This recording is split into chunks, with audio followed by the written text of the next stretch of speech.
Bonjour à tous, bienvenue dans ce nouveau Radio Survie. Vous l'avez vu dans le titre, on va parler aujourd'hui du clan, comment créer son clan. Alors on va s'intéresser aux bases de chez base dans ces vidéos, dans ces radios survie qui sont généralement destinées aux débutants. Donc vraiment le commencement, le début de la réflexion pour la création d'un clan, d'une tribu, d'un groupe.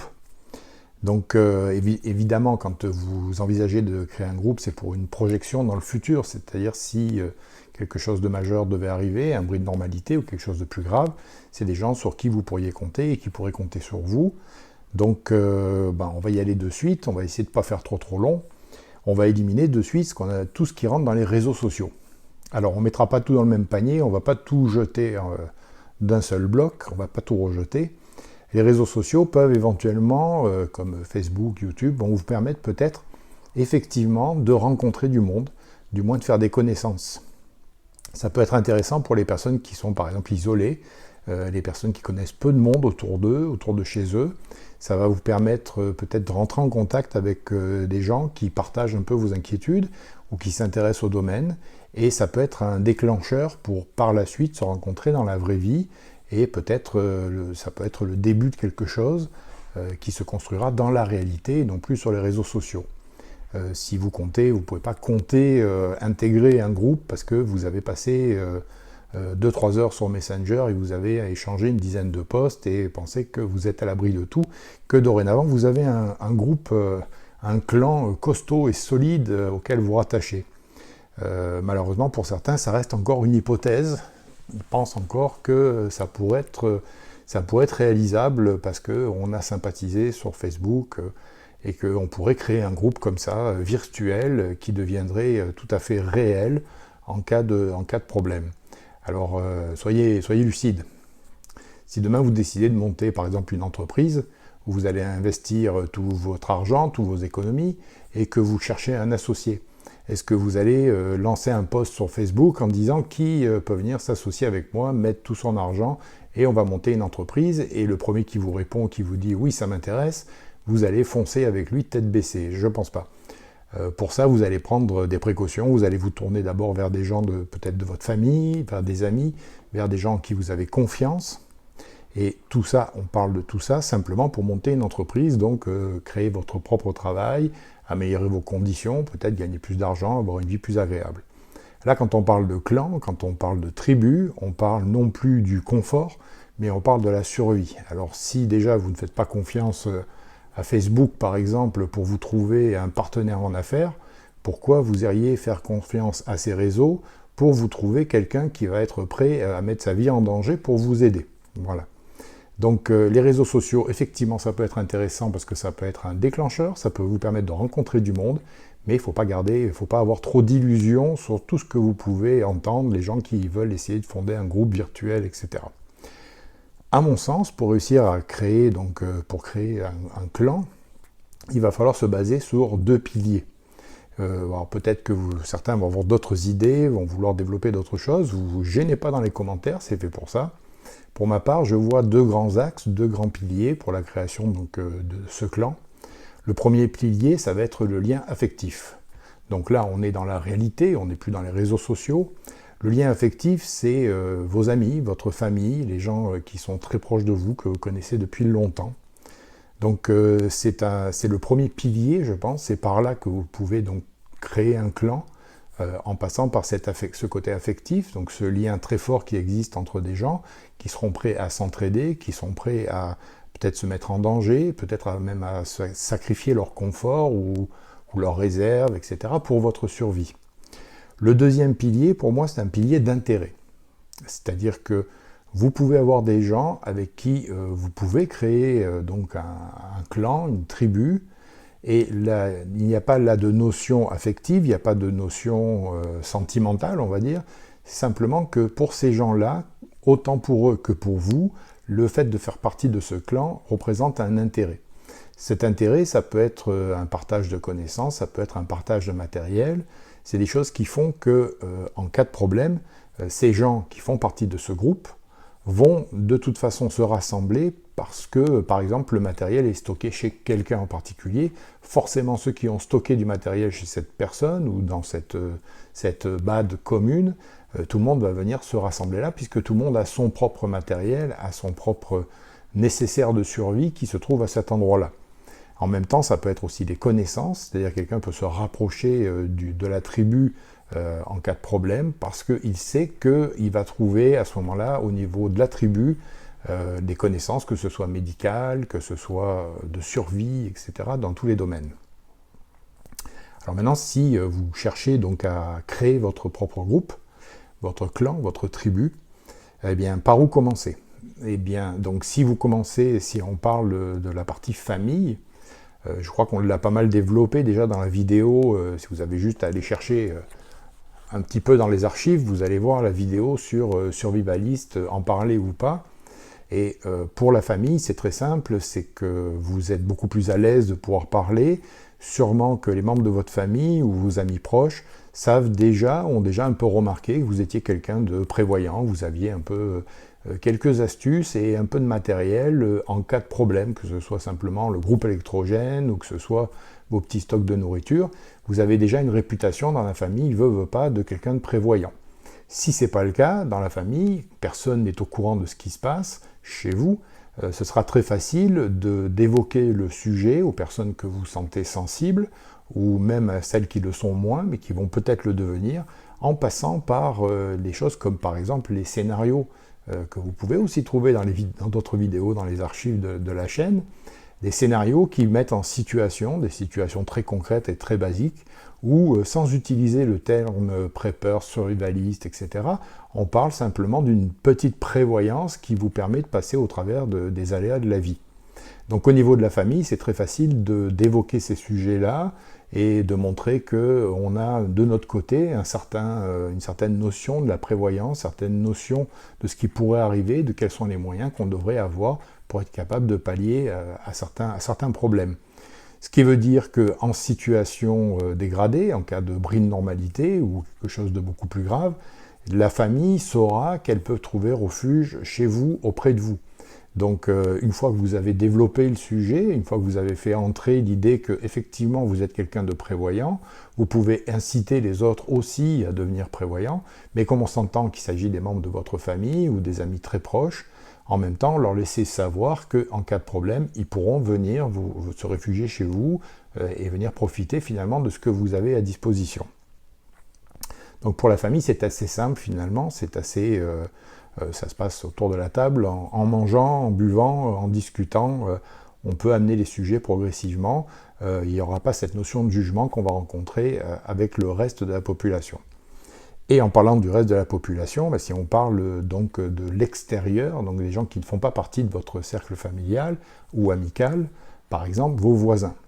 Alors c'est un point très important aussi dans la constitution d'un clan, c'est que selon le type d'événement qui peut arriver, il se pourrait bien que votre clan, par obligation, si on ne peut pas se déplacer, selon les circonstances, que votre clan se limite spontanément aux gens qui se trouvent à proximité de vous.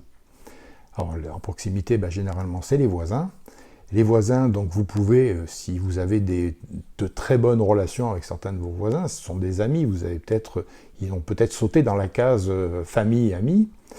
Si ce sont simplement des bonnes relations de voisinage, eh bien c'est à vous d'entretenir ces relations en laissant sortir, en laissant apparaître le fait que par exemple vous avez de l'outillage, le fait que vous avez votre groupe électrogène, que vous plantez des tomates, etc. Ce sont des éléments qui font qu'en cas de problème, les voisins se tourneront plus naturellement vers vous puisqu'ils savent que vous êtes quelqu'un qui a un petit peu de matériel sans pour autant savoir exactement quel est le fondement de la raison qui vous pousse à avoir ce matériel sans avoir utilisé le terme survivaliste. Parce que si vous utilisez dans votre phrase « Bonjour, je suis survivaliste », vous avez beau continuer derrière, à partir du moment où vous avez dit survivaliste, vous êtes barré, c'est fini. La personne, pour l'immense majorité des gens, vous serez donc un espèce de psychopathe armé avec ses stocks de bouffe, donc vous allez fermer les gens. Alors que si au contraire vous parlez de bricolage, si vous parlez de culture, si vous parlez de prévoyance au niveau alimentaire, hydrique, énergétique, vous allez inciter chez les autres, vous allez provoquer chez l'autre une certaine curiosité, et veut pas, vous allez mettre dans une case une petite graine qui va pousser, et qui fait que si un jour il y avait un problème, il se pourrait bien que les gens spontanément viennent vers vous, ou que si vous leur fassiez signe, ils acceptent de venir vers vous. Si par exemple, pour prendre un exemple, si vous avez des chasseurs à proximité de chez vous, votre voisin est chasseur, eh bien en cas de problème, vous savez que cette personne qui a des armes, qui a des munitions, peut être quelqu'un d'utile pour se procurer de la nourriture, par exemple se procurer de la viande. Ben, c'est un peu la même chose. On n'utilise pas le terme survivaliste dans ce cas-là, on utilise le terme de prévoyant ou de personne qui a un peu de matériel et qui est capable de se défendre. Maintenant, les voisins, donc pourquoi vous iriez donc spontanément aller chercher vos voisins si demain la situation devait se dégrader? Pourquoi vos voisins, vous devriez en prendre soin? Alors, eh bien là, c'est à vous de déterminer ça à l'avance. À l'avance, c'est-à-dire d'essayer de savoir un petit peu les gens qui habitent autour de chez vous, que ce soit les maisons juste à côté ou que ce soit un petit peu plus loin dans votre rue, dans à la proximité de votre domicile, les compétences de chacun. Si vous savez que telle personne est infirmier ou mais encore mieux médecin, si vous savez que vous avez un menuisier qui est dans le coin, un ferronnier, si vous avez, c'est à vous de déterminer les compétences de chacun et de vous dire que ce qui pourrait vous intéresser, ce qui pourrait être bon pour vous, ce serait par exemple d'avoir ce voisin qui est infirmier, avec qui vous pourrez peut-être sympathiser parce qu'il est franchement très, très sympa. C'est quelqu'un qui va apporter des connaissances. Donc en cas de rupture de la normalité, dans la situation où vous ne pourriez pas partir de chez vous, vous ne pourriez pas aller ailleurs où ça va bien, où vous seriez un peu isolé dans cette espèce d'îlot que représente votre quartier, votre pâté de maison, et bien à ce moment-là, vous auriez quelqu'un qui pourrait s'occuper des problèmes physiques, donc un médecin, un infirmier, quelqu'un qui aurait certaines compétences dans le domaine médical. Si la situation devait s'éterniser, si elle devait être un peu plus longue, eh bien les compétences des uns et des autres pourront être mises en avant.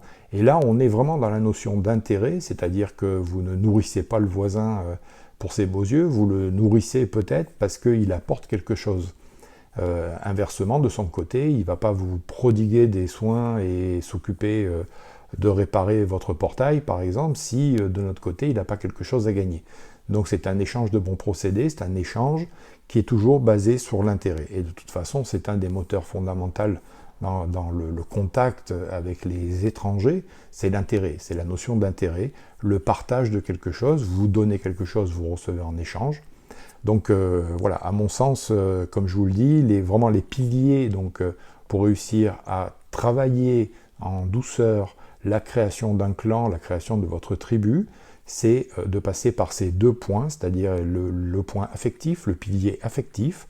Donc c'est les gens qui sont autour de vous, sont des gens de votre famille, c'est des gens qui sont prêts, on pourrait dire, jusqu'à sacrifier certaines choses pour votre bien-être. Ça se limite donc vraiment à très peu de gens, des gens qui seraient prêts à se mettre en danger pour votre survie, pour assurer votre survie. On s'entend qu'on parle de très peu de gens. Et pour le reste, il s'est basé donc sur l'intérêt que vont avoir les gens à intégrer un groupe temporairement ou définitivement, et donc un intérêt qui soit aussi bien alimentaire pour subvenir à leurs besoins qu'un intérêt par rapport aux connaissances qui pourraient être partagées. Si vous partez sur ces pistes-là et que vous essayez donc de créer votre propre groupe, vous verrez qu'avec un travail, c'est un travail de longue haleine, avec un travail sérieux, vous allez pouvoir déterminer qui autour de chez vous représente un intérêt, vous allez pouvoir établir des liens, et non pas des liens fugaces d'une semaine, mais à long terme, et puis peut-être vous découvrir des amitiés, des gens avec qui vous allez pouvoir sympathiser, créer des relations. Et au niveau familial, c'est d'imprégner tout doucement cette notion de survivalisme, sans utiliser le terme, si vous sentez que les gens peuvent être réticents, mais d'incorporer tout doucement dans vos discussions, d'aider les gens à devenir plus prévoyants, et puis à savoir qu'en cas de problème, ils auront toujours la possibilité de venir se réfugier chez vous. Si vous utilisez ces pistes, vous devriez arriver à créer un clan. Alors un clan, vous attendez pas non plus, vous n'êtes pas obligé d'avoir 300 personnes autour de vous. Un clan, ça peut être très limité, ça peut être votre famille, plus 2 couples de voisins par exemple, ça peut être plus grand, plus petit, c'est élastique. Et puis ça peut grandir, ça peut diminuer. Alors on parle de clan, quand on parle de clan, dans cette notion de clan à long terme, on parle par rapport à une situation de dégradation à très long terme, dégradation totale de la société, mais ça peut être simplement sur un événement passager, une inondation, comme on l'a vu récemment, ou de certains événements qui vont faire que les gens vont tout d'un coup se ressouder pendant quelques jours, pendant quelques semaines, jusqu'à ce que tout revienne à la normale. Mais à ce moment-là, cette notion de clan va aussi intervenir, puisque si, par exemple, dans le cas d'inondation dans un secteur, et que les secours n'ont plus la possibilité d'accéder et de venir aider les gens, il va falloir se débrouiller par soi-même, et les relations qui auront été établies pourront vous permettre de passer au travers.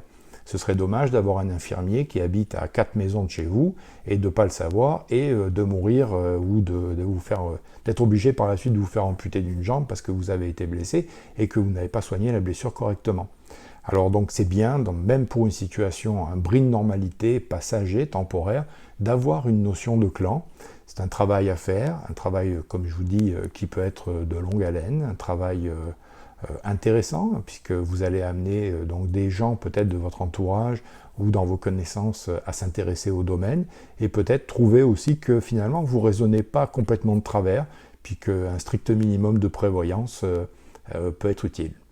Donc je vous laisse là-dessus, comme je vous l'ai dit, évitez de rêver avec les réseaux sociaux et les clans préfabriqués que vous pourriez trouver, et puis commencez à réfléchir un petit peu, à faire le tour de vos voisins, à vous poser des questions sur qui, quoi, comment, et puis pareil pour votre famille, essayez donc de les amener dans le bon sens.